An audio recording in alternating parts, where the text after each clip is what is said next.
Okay, so now let's look at the next part, which is Argand diagram.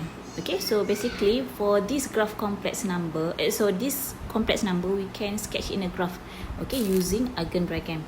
Okay, so before this we just plot polar coordinates, isn't it? So in terms of x and y.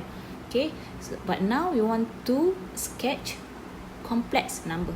Okay, before this is a real number, now it's complex number, therefore our x-axis is real z, but our y is the imaginary z. Okay, alright, so we have let's say here is our titik. Okay, so titik dia adalah xy, but x is real, y is imaginary, sebab ini adalah definition for kita punya complex number. Okay, so now let's look at the example 9.3. Okay, sketch the following complex number on the same axis. Okay, let's say dia nak suruh pakai axis yang sama lah.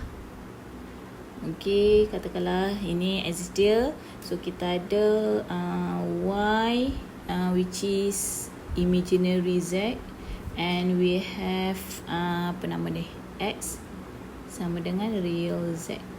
Okay, alright, so kalau kita tengok A, Z1 3 tambah 2i, katakanlah kita yang ni setiap satu ni 1 unit Okay, yang ini pun sama 1 unit, yang ni pun setiap 1 unit. Okay, alright, so sekarang ni 3, so 1, 2, 3, 2. Alright, so will be here is 3, here is 2. This one is Z1. Okay, for Z2 3 negatif 2. So 3 positif, 2 adalah negatif.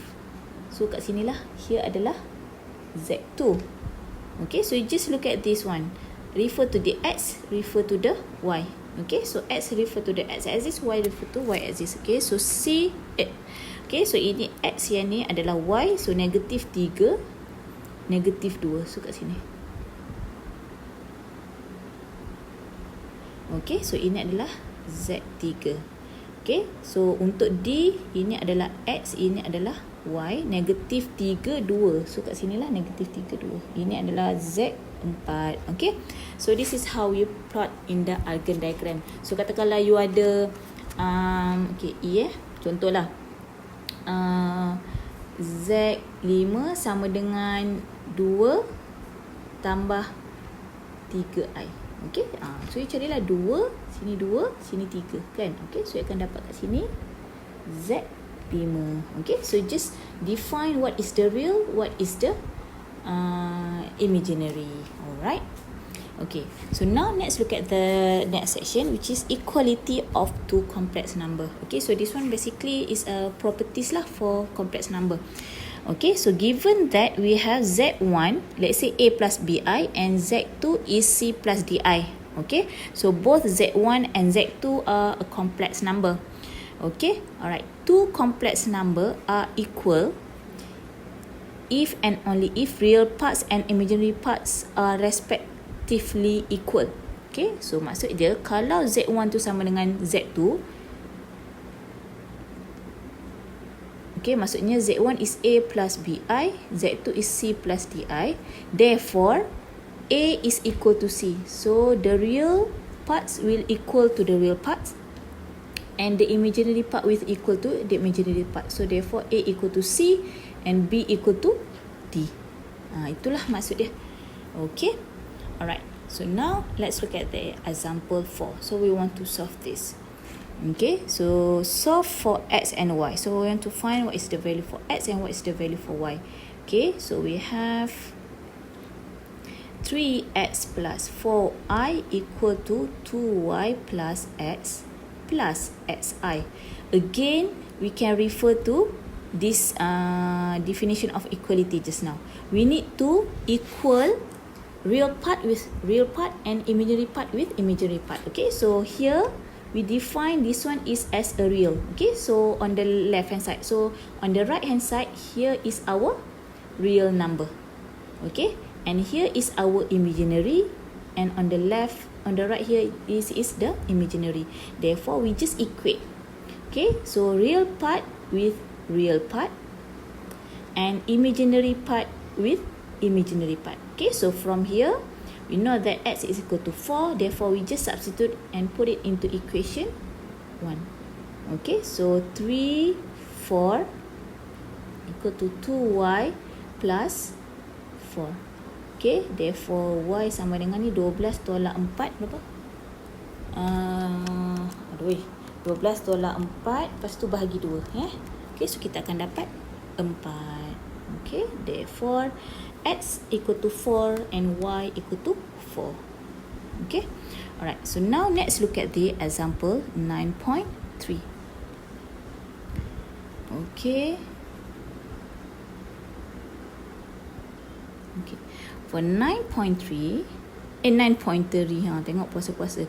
9.5, okay, solve for real number x and y. Okay, so it's given it to us the equation 3 plus 4i squared minus 2x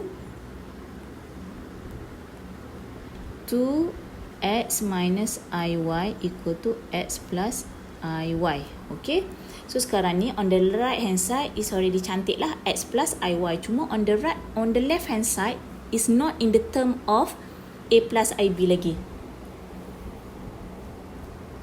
Okay, alright, so contohnya kat sini kita kena expand lah. 3 plus 4i, 3 plus 4i. Okay, tolak. Yang ni kita boleh expandkan. Kita dapat 2x tolak-tolak tambah 2yi. Okay, sama dengan yang atas ni, samalah x plus iy. Okay, so yang ni kita kena expandkan. So bila kita expandkan, kita dapat apa? 3 darab 3, 9 tambah 4 darab 3, 12, 12 tambah 12, 24 i squared. Okay, sorry, 24i. 24i. Okay, so tambah 4 darab 4, 16 i squared. Tolak 2x tambah 2yi sama dengan x plus iy. Okay, so sekarang ni ini kita dah boleh solve. Okay, I squared just now we know that it is minus 1. I squared is equal to minus 1. Okay, so sekarang kita boleh selesaikan belah. Kita kumpulkan semua real part. Okay, 9 tambah yang negatif 16. Okay, lepas tu apa lagi? Tolak 2x. Okay, ni semua real. Okay, so imaginary dia adalah 24 tambah 2y. Okay, so we have the imaginary part. Okay, equal to x plus iy. Okay, therefore from here we can solve 9 tolak 16 negatif 7. Harap betul lah saya congak ni. Negatif 7 tolak negatif 7 tolak 2x sama dengan x. Okay, therefore x sama dengan yang tu bawah 3. X sama dengan ni 3 negatif 7 per 3. Betul ke? Okay, so for y 24 tambah 2y sama dengan y. So yang tu y tolak 24. Tolak y. Betul ke? Tolak 24. Saya pakai congak je ni. Harap-harap betul lah. Okay, so that is the answer for x and the answer for y. We just equate real with real and imaginary with imaginary. That is the idea. So make sure on the left hand side is in term of a plus bi, and on the right hand side will be c plus di.